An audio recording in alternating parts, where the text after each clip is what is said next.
जब भी मैंने अष्टावक्र पढ़ी, मतलब पढ़ रहा हूँ जो मैं भी, तो ये जो सूत्रों, ये जो जरिया है, जो फॉर्म है बात कहने का, इस पे आप थोड़ा सा 5 मिनट एक डिस्कशन में चाहता हूँ, क्योंकि अभी तक जो पढ़ा है मैंने वो थोड़ा ऐसे फॉर्म में होता है, या फिर उसमें क्या होता है कि एक आपको पता होता है कि जो बात निकल के आ रही है अंततः वो एक प्रक्रिया के दौरान आ रही है, और लेखक आपको प्रक्रिया से भी रूबरू कराता है।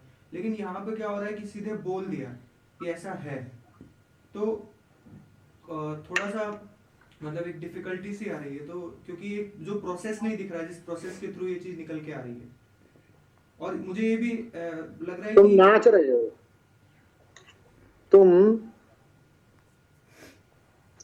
तुम शिवपुरी गए हो और तुम पानी में घुसे हुए हो और तुम पूरी मस्ती ले रहे हो पानी में घुस के, ठीक है।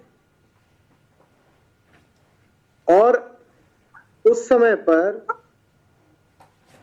तुमसे कोई पूछता है कि अंशु क्या कर रहे हो, कैसा अनुभव हो रहा है,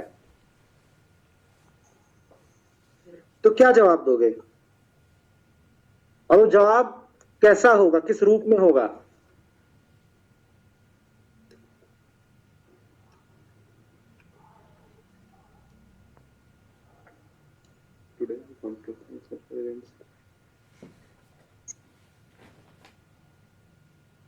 जल्दी से बोलो। उस अनुभव के जैसा ही होगा, उसी तुम पानी में घुसे ही हुए हो, लहरों के बीच में हो और मौज में हो, और मुकुल जी आते हैं, पूछते हैं कैसा लग रहा है, बताइए आपको कैसा अनुभव हो रहा है, तो क्या बोलोगे? तुमसे मुकुल जी पूछने आए हैं और गंगा बह रही है और तुम पागलों की तरह गंगा की मौज में हो, और मुकुल जी पूछने आए हैं हाँ जी तो आप कैसा लग रहा है आपको, तो क्या जवाब दोगे? चिल्लाएंगे सर। और चिल्ला के कितना बोलोगे? बहुत कम, एक आध वर्ड। सूत्रों का यही मतलब होता है कि ज्यादा बोला ही नहीं जा रहा तो बोले क्या।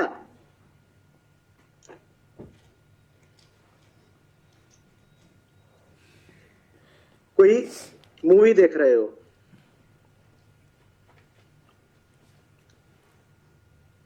और वहां सामने दृश्य चल रहा है और तुम बिल्कुल गदगद हो गए हो, भर गए हो,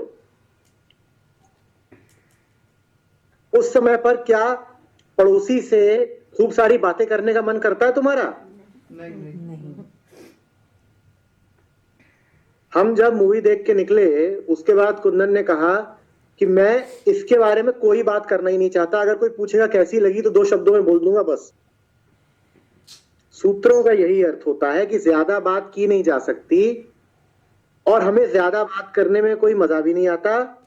हमने पूरी बात तुम्हारे सामने 2 शब्दों में रख दी है, समझ सकते हो तो समझ लो, और ऐसा नहीं कि हम तुमसे कुछ छुपा रहे हैं।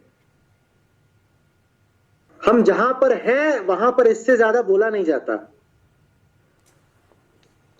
इससे ज्यादा बोला जाता नहीं है।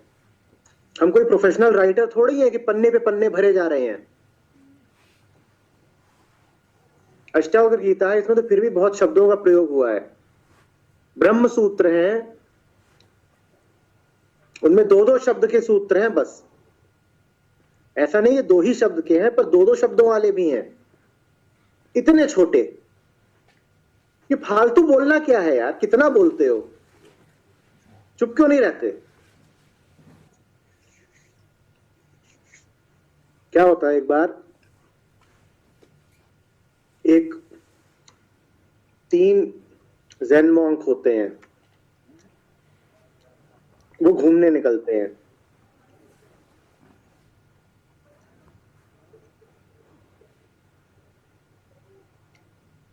कहते हैं लंबा घूम के आना है, वो चले जा रहे हैं, चले जा रहे हैं, चले जा रहे हैं, चुप हैं, चुप हैं, चुप हैं। 1 साल बाद उनमें से पहला बोलता है we have come a long distance. उसके 1 साल बाद दूसरा जवाब देता है indeed we have come a long distance. उसके 1 साल बाद तीसरा बोलता है if you 2 talkative ones keep blabbering like this I will leave you।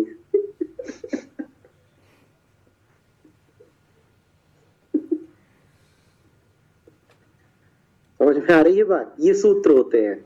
बोलना क्या है, कितना बोले, ना हमारी बोलने में रुचि है, ना बोला जा सकता है। फिर बात इतनी साधारण है, जिसको समझ में आनी है इतने में आ जाएगी, और जिसको इतने में समझ में नहीं आ रही उससे ज्यादा बोल के कुछ होगा नहीं।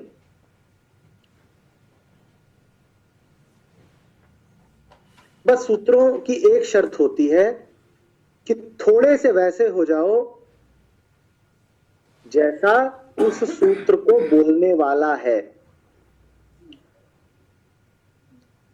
सूत्र का जो वक्ता है, सूत्र जहां से आया है, तुम्हें थोड़ा सा वैसा होना पड़ेगा, फिर सूत्र तुम्हें सहारा दे देगा।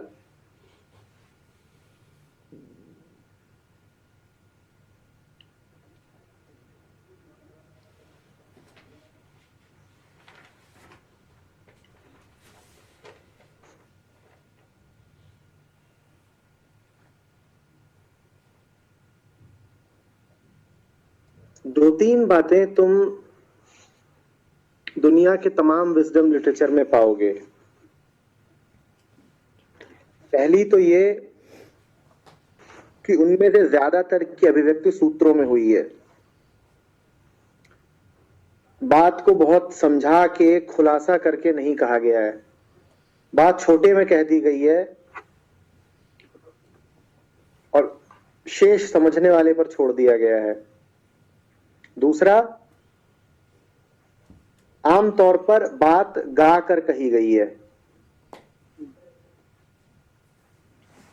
क्योंकि जिस मस्ती के आलम में ये बातें मुंह से निकलती हैं तो गीत ही बन के निकलती हैं।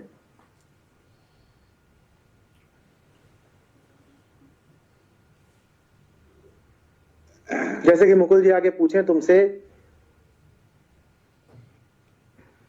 क्या है, कैसा अनुभव हो रहा है,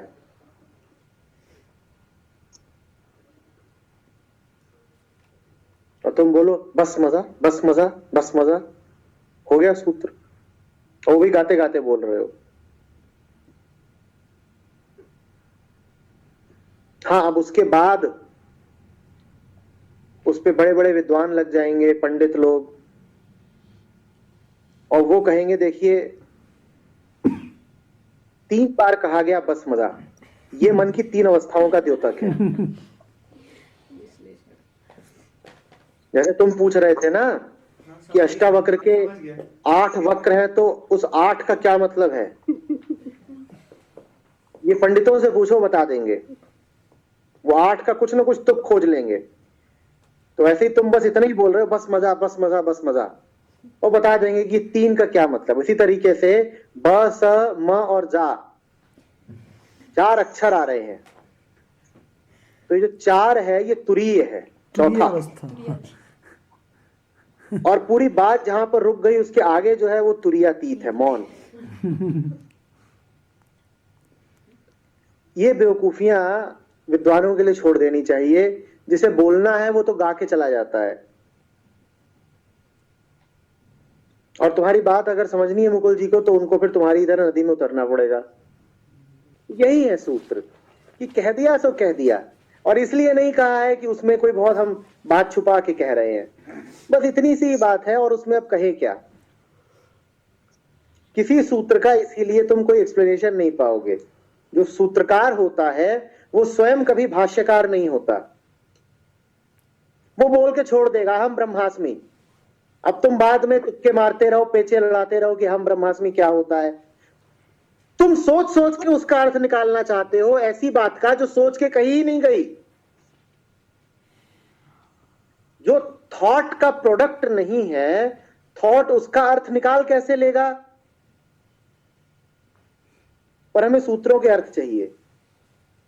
हम सूत्रकार जैसा नहीं होना चाहते, हम सूत्रों के अर्थ चाहते हैं। क्या करें बताओ।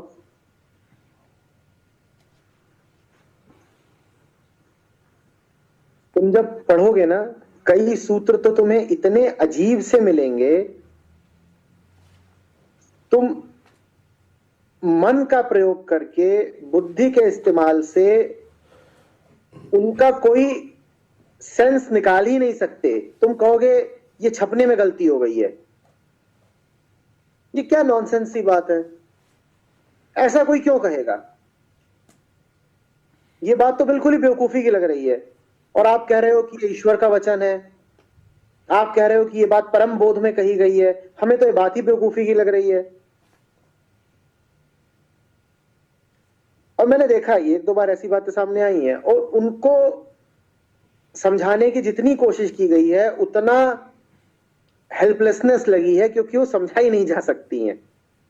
एक तरफ तो साफ साफ ये प्रतीत हो रहा होता है कि जो कहा गया है वो बात बिल्कुल ठीक है, दूसरी ओर ये भी असहाय अनुभूति हो रही होती है कि ठीक होते हुए भी मैं उसे समझा नहीं सकता, ठीक होते हुए भी मैं उसे समझा नहीं सकता।